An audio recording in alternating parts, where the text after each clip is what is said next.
Hello and welcome to the program. This is the Ecomodernist channel live. I'm Carl Pauls. I'm here with Gabe Ignetti and our special guests. Today we are speaking with Robert Steinhaus and Matt Wald. Matt was a reporter for 38 years at the New York Times, where he covered climate, energy, and other subjects. He is an analyst for the Breakthrough Institute specializing in nuclear energy.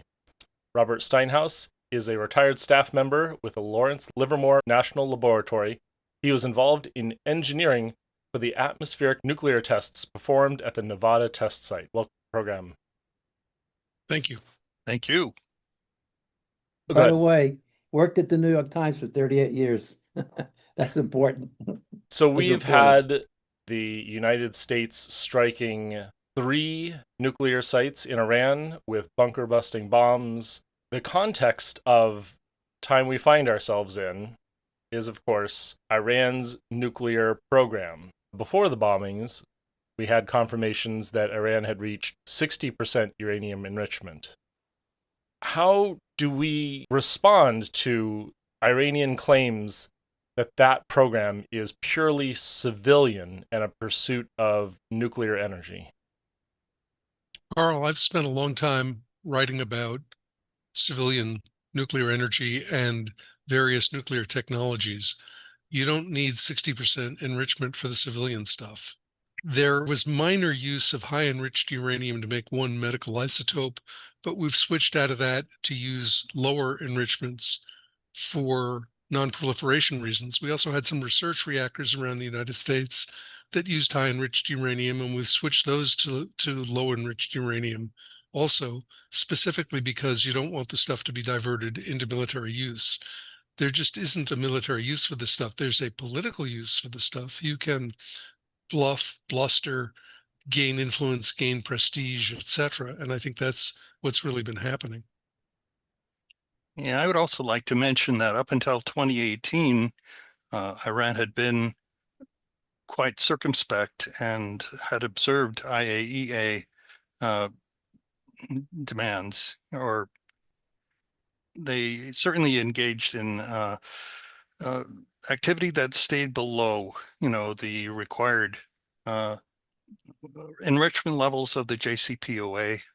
And it was only after President Trump unilaterally withdrew from the JCPOA that Iran began, enriching to these higher levels. So we could have had, low enrichment activities out of Iran for another decade or two if we had stayed with the JCPOA. This conundrum that we find ourselves in today is in part a result of unilateral actions by President Trump in 2018. Is there any mechanism by which we knew that Iran was complying, or like how do we know that all of this is still true? Yeah, Iran is probably one of the most heavily inspected or regularly inspected countries in the world. There are very few countries that have the same level of scrutiny by IAEA inspectors as Iran, and Iran doesn't have that many nuclear reactors, only a couple. So there is, there's at least some reason to claim that we probably know most of what's happening on the commercial reactor level, at least about Iran. And we've also had multiple occasions for very smart guys that are very quick at picking up on any details that look like, weapons proliferation or diversion. We've got our guys into Iran, into the actual sensitive facilities over and over again over a course of more than a decade, or at least since the JCPOA started. And those guys were not picking up, the telltale signs of there being a diversion or a, material going into weapons. So I'm inclined to just follow that, rather than second guess it. That's just my inclination. I of course haven't been on the ground. I haven't been to those sites. I actually am not trained in looking for the specific things that inspectors are trained for. So my opinion, just is an opinion, and I maybe should leave it at that. But I would like to point out those facts that if you're really worried about, high enrichments, we could have had it. We did have it reliably, and there was no evidence that the Iranians were breaking any of the elements of the JCPOA. It is we who diverged They from. were holding up their side of the bargain. Yes. They were holding it up, and that deserves to be said. And now we've gone to the second method of preventing it, which is bombing. Yeah, that's not a terrific method, in my opinion. That's fraught with all kinds of worry. And, I regret that. I think we could have gotten more mileage out of the JCPOA and at least delayed matters for another decade or two before all of this had to come up. What is the effect of the bombing on our ability to return to the JCPOA? Right. Well, once again, I hope that this isn't an inappropriate view. I should say at the beginning that the Lawrence Livermore Laboratory, never let me speak in public for the laboratory. They had smarter guys, better guys to do that job. My job was mostly as a field test engineer, actually making nuclear tests, work and complete on time and things like that. I had a lot of technical issues, instrumenting tests and all that sort of thing. But when it came to getting up in front of a camera and actually making sensitive, nuanced statements to the public regarding the affairs that were important to the laboratory, they had guys like Lowell Wood and other really top flight, skillful guys, to do that. So I just want to preface my little statements with that fact that nothing here is other than just my personal opinion and has nothing to do with the laboratory, and hopefully won't bring shame on the engineering department. So the Iranian attack is going to have some unfortunate consequences. That's my own read on it. I believe that as a result of the attacks on Fordo and the other sites, we have an increased likelihood that Iran will switch from having enriched to a uncomfortable but not weapons level to actually just pushing it right through to full weapons level in the next couple of weeks. That's at least what I would do. And quite frankly, Iran has been pretty circumspect up to now in observing rules that have been placed on it, and keeping their agreements is really what it comes down to. They don't have the same record of kind of duplicity and they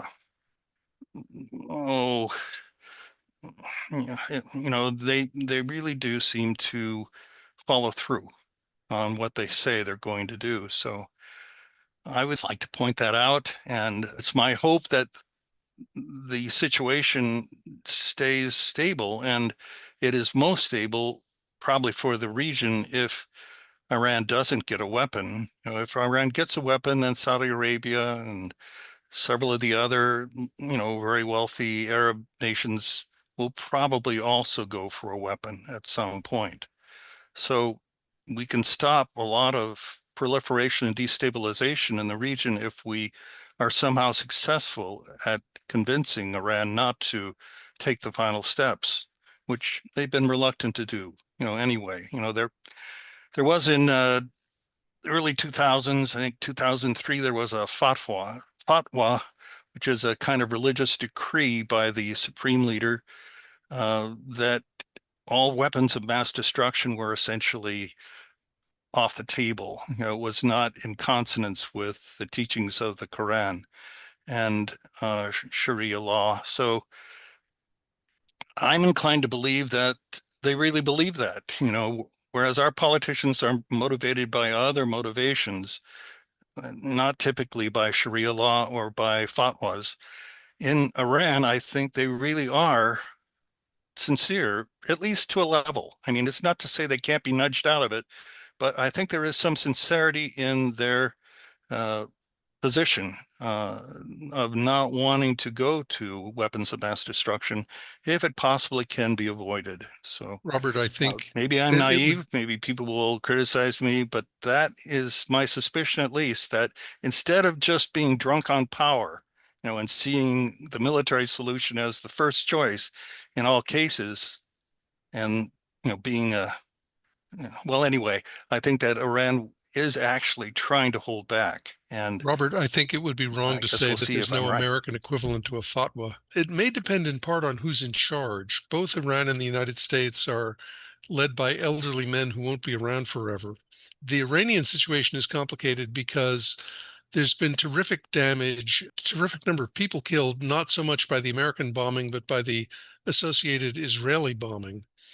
And one of the things that would change the dynamic is regime change in Iran, which is worrisome, but yet more worrisome if they have nuclear weapons, and eventually changes in who leads the United States and Israel. Is that to say that regime change is one of the stronger options to truly prevent an escalation of nuclear proliferation in the region? The United States has tried with mixed results to control who's in charge of Iran. We created the Shah. We brought the Shah to power by overthrowing a democratically elected government in 1954, I believe. Iran will have some turnover simply because Ayatollah Khamenei has been in power for so long and is quite elderly. What follows isn't clear. There's a lot of domestic unrest in Iran. I don't think we're going to get to choose. I think the Iranians are going to get to choose, and that's probably as it should be. So to be clear, your article, the subtitle is about how thick fog of war is in this situation. Are are we harming the interests of America by continuing, by initiating and continuing a military action in Iran? So this article was on the Breakthrough Institute website, Yeah. and in Substack, and it's kind of not about the politics. It's about the physical processes, what's happened, what hasn't happened, what would have to happen. And I didn't come down with a judgment about whether this was a good idea or a bad idea. It's unfortunate to be pushed into this choice. I think Robert is completely correct. We could have had a diplomatic option, but we walked away from that years ago. Robert, another thing you said was they could enrich further. It's not much of a leap to get from 60% to bomb grade, but it's not clear to us at this moment. It may be clear in Iran, it may not be, how much of the enriched material survived the bombing, whether they have the centrifuges to do that job, whether they have the equipment to return the uranium to metal form. It's enriched in the form of uranium hexafluoride, which is this kind of sludge you heat into a gas to put into the centrifuge. And there are a few other steps you'd have to go through. I'd also like to make the point that it's fairly easy to make a bomb. It's harder to make a bomb that'll fit on a warhead. At the moment, the Iranians don't have an air force, don't have air defenses, can't send an airplane to drop a bomb, which, by the way, is what the United States did with the first nuclear weapons used in combat. They could blow one up in the desert somewhere just to gain prestige, make them feel good, solidify the domestic regime's position, um, raise the power profile of the Shiite side of the divide in the Middle East. But that would be different from actually having a deliverable weapon. I would like to point out that one of the possibilities is to bring a bomb in on a ship, perhaps in a cargo container, something of that nature. That is within the technical capability of Iran, and it is possible to ship a cargo container with a device, essentially through several ports, so you can kind of mask the source. I'm sure that if it was a critical undertaking, the means could be found to cover and to conceal the source of the special cargo container. Anyway, shipping a cargo container to Haifa is certainly something that is not out of the realm of possibility. And that would be actually one way that I would consider if I was in the position of Iran and wanted to deliver a message to Israel. that's one way I'd consider doing it. Can you tell us more about the detection capability? Is are we able to do anything about these materials, the components or the fissile material needed to make a bomb? How easy is it, or how difficult is it to detect any number of these constituent parts? One of the complications is HEU is not terrifically radioactive. Correct. Uranium's a pretty stable isotope. It's got a half-life in the millions of years. I did see in the Port of Baltimore a portal monitor, a giant U-shaped object that ran back and forth on rails or tires and could be moved over a standard shipping container and was looking for radiation.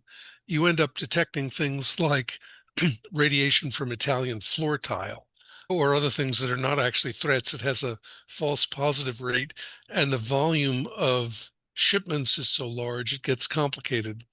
But Robert may have a clearer idea. There are detection facilities protecting the United States, some of which are known, and I hope some of which are unknown. I hope they've got more than what they're telling us about. We only scan about 4% of the cargo containers that come into the United States, and a huge number of cargo containers do come in. The Port of Los Angeles itself receives about 6 million cargo containers a year. And in 2005, we actually had legislation, a Safe Ports bill that passed, and it required that agencies of DOE come up with a scheme for reliably scanning 100% of all the containers that come into the United States. And there was a division within DOE, it's called UNDO, that is actually a sub kind of agency within DOE that is involved in the design of, portal scanners, and was tasked with the task of coming up with an effective means of preventing, a weapon coming in inside a cargo container. Sad facts are that UNDO has not had success in really coming up with decent technology. It's a reasonably challenging job, and actually they got help from Lawrence Livermore National Lab. We had a project where we tried to come up with the best that we knew of how to approach the task. They did come up with technology, but the agency, DNDO, they kind of wanted to do their own thing. So they kind of riffed off of the LLNL effort, and they went through two iterations of design and implementation, and neither of those designs were satisfactory to the point where they were economical and reasonable to deploy. So that is a sad story. We still are pretty much uncovered. If you actually look at the facts, it would be easy. If we give people reasons to want to send us a message, in the form of a nuclear weapon inside of a cargo container, we treat people around the world shabbily enough to where their rage is at a level that they just simply want to send you something. I'm afraid we don't have defenses against that. We don't have anything that would prevent, a very serious event that would basically destroy an entire port and kill most of the people in that port. And also, if it's a significant economic port, like, say, the Port of Los Angeles, which a lot of economic activity is connected with those 6 million cargo containers, at least an estimate of LLNL analysts, it could reduce the GNP of the United States by about 25% for 2 years. That was their guess of the impact of putting a weapon into that port. So those are all facts that are not widely publicized, but I think are significant and deserve to be mentioned. And is the Iranian program within striking distance of that capability? Well, I think that is a matter of discussion, and it gets discussed a lot. Uh, I I would like to be a little conservative on this because really the truth is I should be upfront in saying I'm not a weapons designer, and this is more of a weapons design question. So it's good not to pose as a source of all knowledge, especially in a technical area. I have some knowledge, but that knowledge is mostly with respect to, efforts that ended in 1992 and several dozen, like test shots, out of at a test site. It's not with respect to current activity. So we're beyond the question of if uranium purity, the uranium enrichment level is a concern for this program. Well, yeah, I'm not certain that's the case. You can build a bomb with significantly less than 90% enrichment. It just has to be a bigger bomb to get a critical mass, but you have to do more enrichment work. You have to convert the stuff back to a metal. This is a recipe for cat and mouse, more bombing on our part, more trying to suppress their program. They may not, in fact, be there yet, but they're not all that far away, is I think the way I'd put it. I'd also like to say that the public hasn't been really informed to any extent on fissile devices. There is a class of weapon that's not normally desirable from the standpoint of the military, which is a low yield, low enrichment, device like Matt was just describing. We tend to put that in the same category as a dirty bomb or something like that. But the truth is, a fissile device is probably a lot more significant, and especially from a economic standpoint. This economic impact of a fizzle device is Fizzle. you got it. That's the guy. And it is mentioned, but I don't think it's given the respect that it deserves. It is a real possibility. Certainly 60% enrichment material is excellently capable of producing a very deliverable, not deliverable from a missile, but deliverable by a ship or in a cargo container. You could get a device into a cargo container that was made with 60% material that would be an excellent fizzle device. And that would spread radiation across a wide area. At the Nevada test site in the mid-1950s, we had a series of tests called GMX. And GMX was basically a series that Los Alamos conducted to study the edges of what works, in fission explosions. We knew we had a formula for something that would work reliably, but we didn't know how far you can change this parameter, how far you can change that parameter, and still have, a effective device. And so GMX actually, had 24 shots. They were mostly smaller shots, and most of them were kind of semi-failures. A good portion of them were. And what would happen when you had a failure? You would have a fizzle, typically a low yield explosion. And the result of the low yield explosion was blowing a lot of molten uranium or plutonium and a lot of fission products across about a mile or so, maybe 2 miles of area. And what we discovered is that material was very, very hard to remove. If you were to actually look at the test site today and do nuclear counting, the parts of the site that are most contaminated are those areas where we had GMX experiments that basically produce fizzle explosions.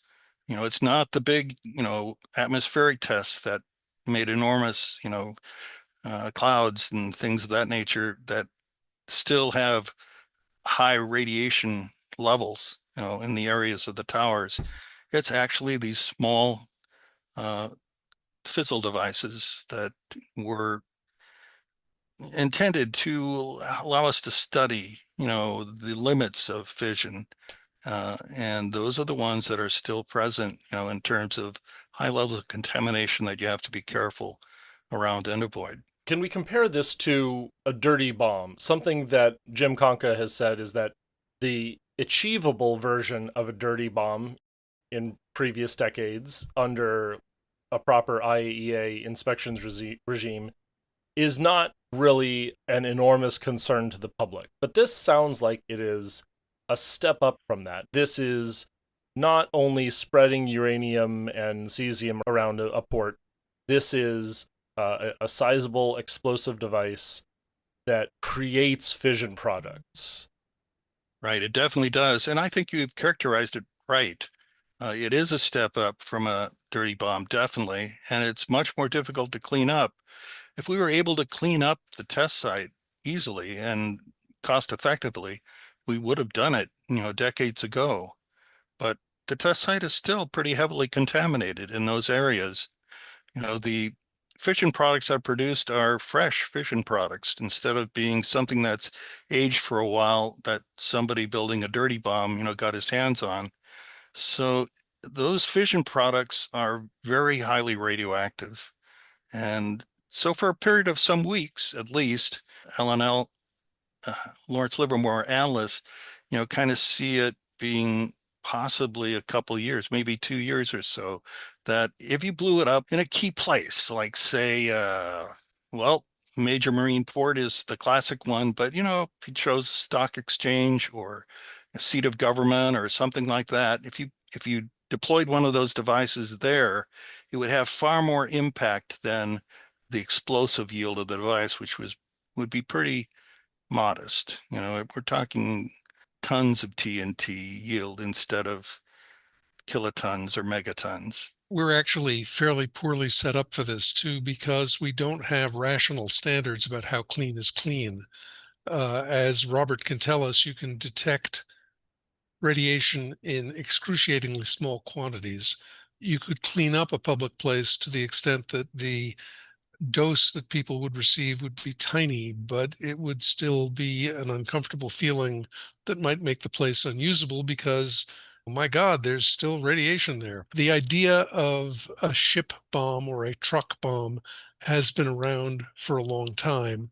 I rather think the more likely thing we're going to see from the Iranians is a test, a demonstration in the desert somewhere, which is also going to create worldwide, if not panic, at least high anxiety, because all of that radiation will be traceable, even if the area in which it can be detected is far, far larger than the area in which it is meaningful.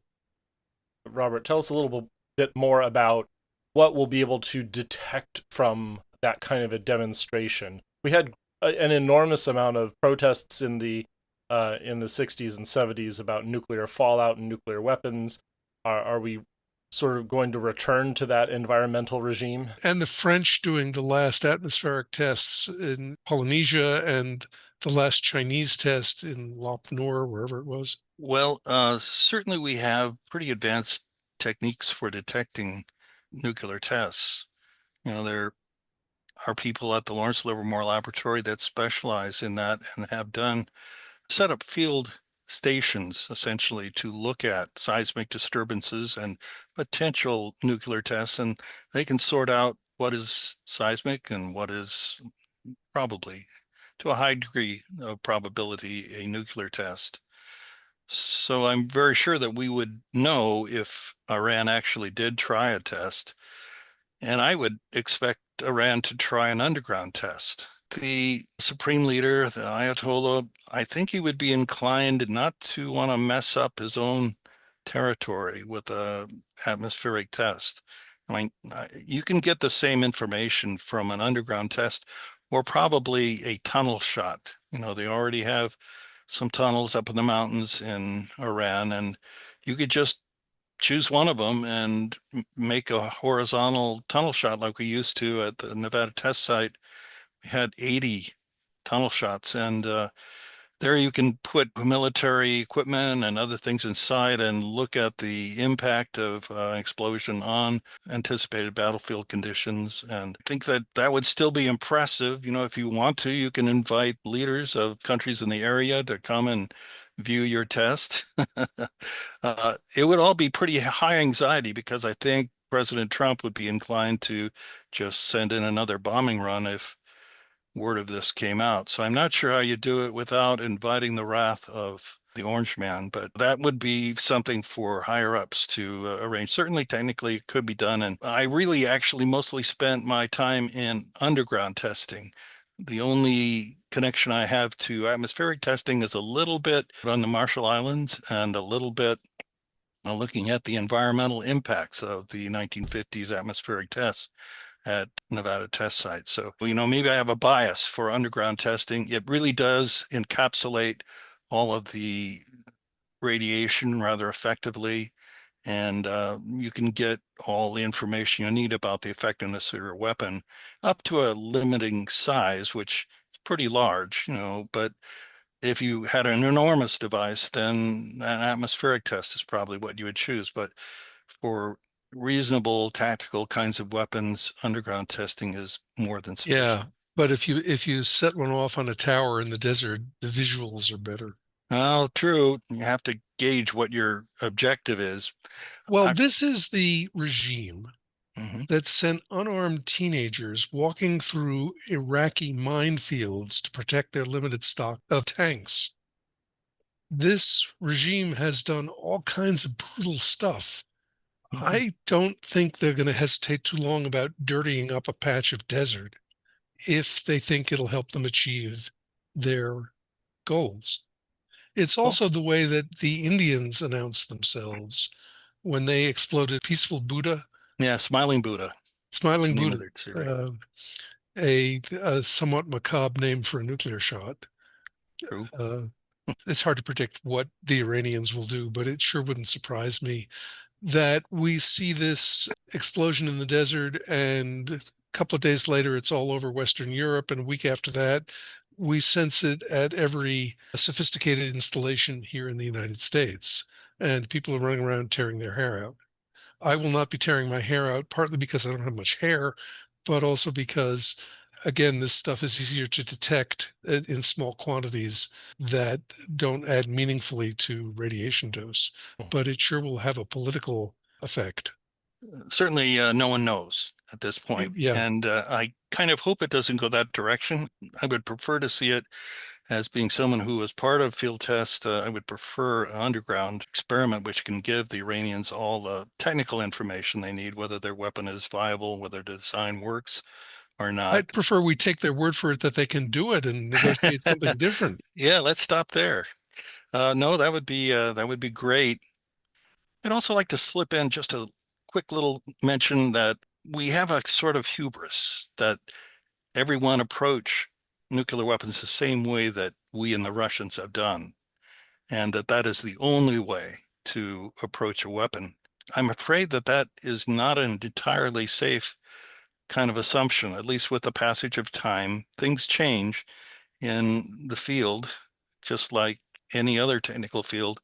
And there's possibilities of other approaches that would make 60% material much more viable as a possible basis of a weapon.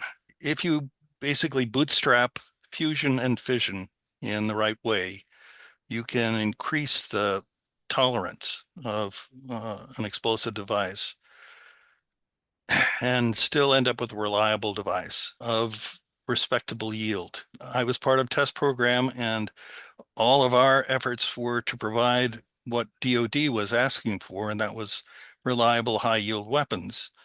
So we didn't play with things like fizzle devices, and well, except for the historical Lanel tests like GMX, that series.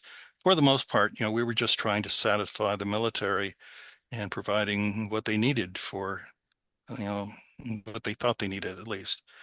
But you don't need that much of an explosion to actually pump a fusion secondary. It actually turns out that only a fairly modest explosion is enough. And 60% enrichment uranium is plenty enough to get enough of a fizzle to pump a properly designed fusion secondary. So it wouldn't be the approach that we classically used. We make boosted weapons that use both fission and fusion.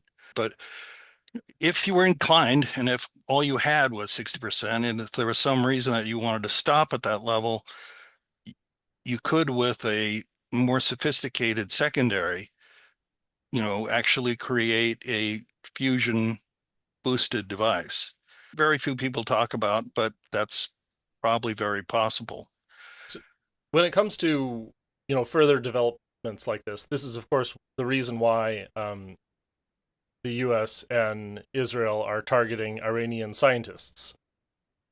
Where does the operational security versus information equation, where do we get that information from? Is it sourced from their compliance? And if that compliance goes away, are these scientists better protected? Or is it other sources of intel on their program?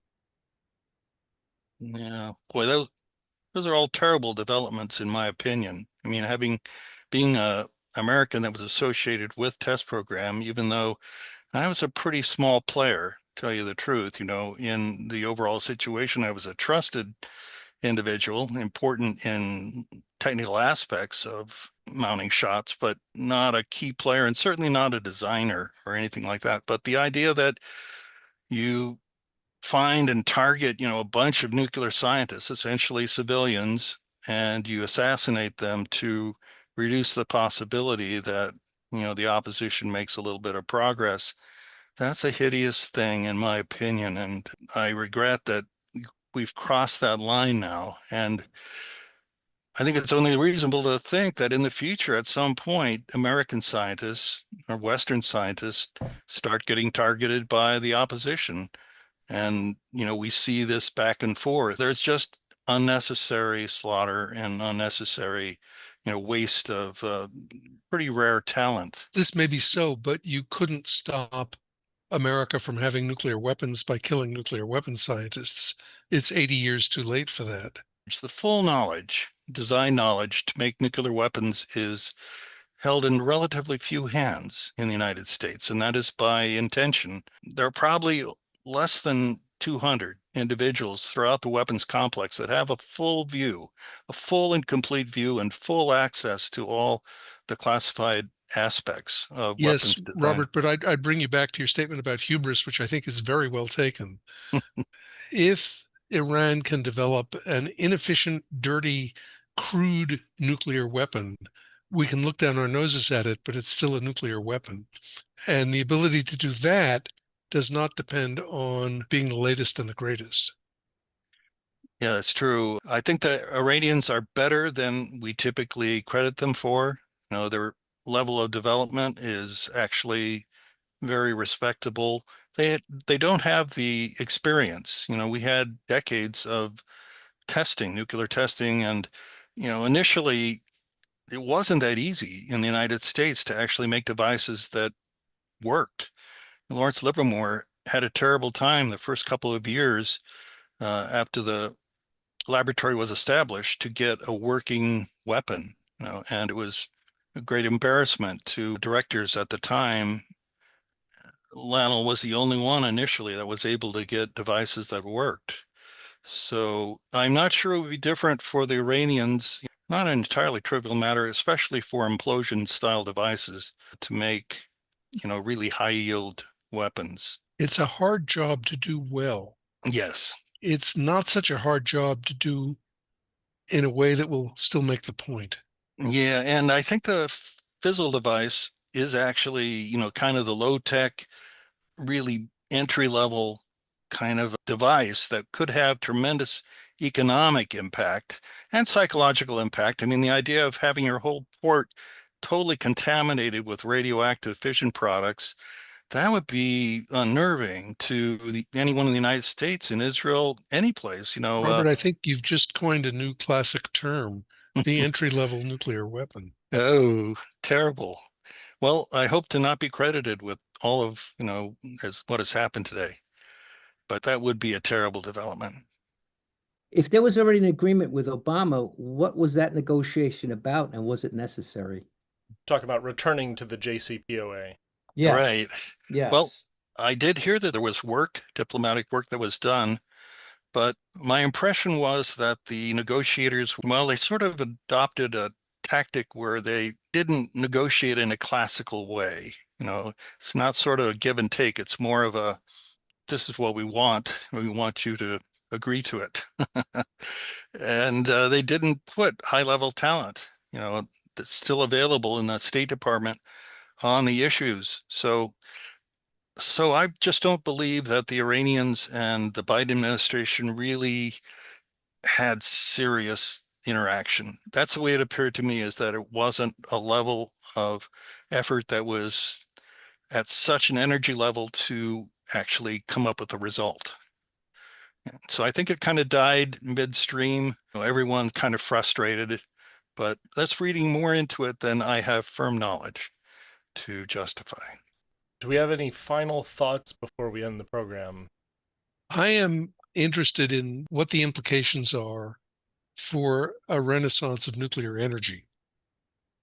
And I think we can draw some lessons, not from analysis, but from the actual pattern of real world events, which is the preferred simple way to a bomb is probably uranium enrichment. That's what the Pakistanis did. That's what Gaddafi was trying to do. That's what the Iranians are trying to do. At the moment, the Trump administration is reviving talk of nuclear reprocessing, which means taking the old fuel, chopping it up from civil reactors, chopping it up mechanically, taking out the plutonium that was created, the uranium that wasn't fissioned, and reusing it, which sounds like a smart thing to do. Ford and then Carter rejected this because it was a pathway for non-nuclear states to get nuclear energy and then move on to become nuclear weapons states. And I think one of the subtexts of the history of the Iranian program is, nope, that's not the way people actually do it. Right. I also certainly share some of those concerns. It hasn't maybe been fully remembered that some of the biggest environmental releases of radiation that the American program suffered was from reprocessing facilities. That's one way that we, unfortunately, reprocessing in the early days got a bad reputation as being just a radiation producer. And I don't know that we ever had chemistry and technology sufficient to do the job without loss. I mean, others do. The French do. They do now. They actually, they do now. For decades they had much too much of a release. They have tuned certainly their technology, but and if you want to find a good way to screw something up on a large scale, you follow the Soviet model. But they're gone also. Yeah, there's some very sad cases there. Well, we've solved all the world's problems. Well, I guess I would like to say that in the long term, in the medium and long term, peace basically depends on trust. So we can come up with clever things that sort of put our opposition in a box and more or less make it so that they have to make a choice that's going to be hard for them as far as giving up their civilian nuclear program and a lot of the technology that they've spent decades, building up. They're supposed to just drop that and just see it our way and, allow us to be the hegemon in the region. But I don't think that you can do that, especially if you do that through assassination and deceit and underhanded dark means is what it amounts to. And when you resort to that, that's not the sign of a leadership, of proper leadership. That's a sign of someone who is losing their power to get the end they want. So I just don't think that's the direction to go. That it would be better to deal upright and forthrightly with the opposition. The opposition is pretty honorable by record of the last several decades, even though I acknowledge, the problems in the 1970s and sort where the regime was radical and did crazy things. That's not the tenor of what I observe right now from Iran. That regime is radical now, but I would put more confidence in a negotiated solution than in whack-a-mole cat and mouse bombings.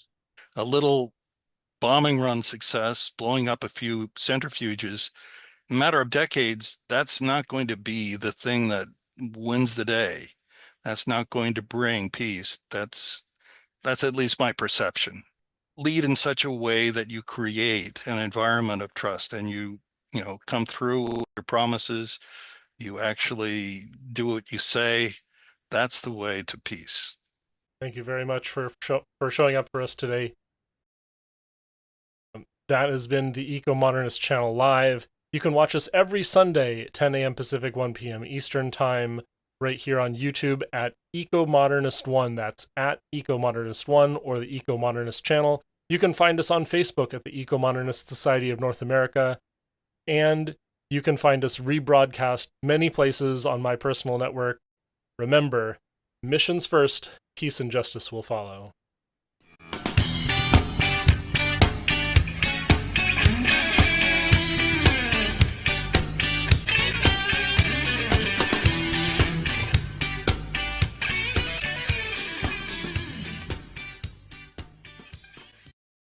Please subscribe to us on YouTube, Ecomodernist channel.